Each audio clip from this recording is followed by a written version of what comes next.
The Wild's second open beta ran over 2 weekends in February prior to the game's release at the end of the month. For all intents and purposes, it was the same as the first beta, with the addition of the Gypsaros hunt, and of course the flagship hunt up against Arkveld, as well as the training area in the base camp. That of course means we've got full breakdowns and guides of all 14 of the weapons, starting off with Greatsword over here. I will also be doing a master guide of all 14 weapons. Check that out when it's up if you're interested in the others. If you enjoy my videos, you can join the 20% of returning viewers and subscribe for more Monster Hunter guides. But honestly, just watching them is support enough as well. It needs no introduction as the poster weapon of the franchise, but here we have the Greatsword. Your bread and butter 3-hit combo is the charge/combo string you can do by pressing the triangle or Y button with the ability to charge each input up to 3 levels. The higher the level you charge up each attack to, the more damage it does, of course, but don't be fooled into thinking that you have to charge up every single attack all the way up to level 3. Just firing out the combo string is great too. The third strike in the combo string unleashes the signature True Charge Slash, which once more reaches its full potential at level 3 charge.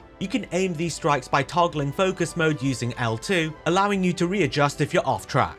Another combo string can be formed with the circle or the B button, allowing you to perform the wide slash into the tackle into the leaping wide slash. A more horizontal combo string which sees the hunter lunging forwards, useful for if the verticality of the charge slashes are something that you're finding difficult to land, which can also be situational. The last of the 3 on-screen combos here is the stationary combo, performed by doing the wide slash into a rising slash by pressing triangle and circle, which is also the input when held down to perform the offset slash. More on that in a minute. Probably not a combo you're going to find much use for. We briefly brushed on the tackle as part of the forward lunging attack combo. This is one of the most important parts of the Greatsword's toolkit, allowing you to hyper armor through monsters' attacks with very high damage mitigation. In between your attacks or whilst you're holding down the charge slash, if you're going to be caught out by an attack, just tackle through it. You can indefinitely bounce between charge slashes and tackles if you're trying to find that perfect opening. In addition to its defensive capabilities, tackling actually allows you to skip charge slashes in the combo string.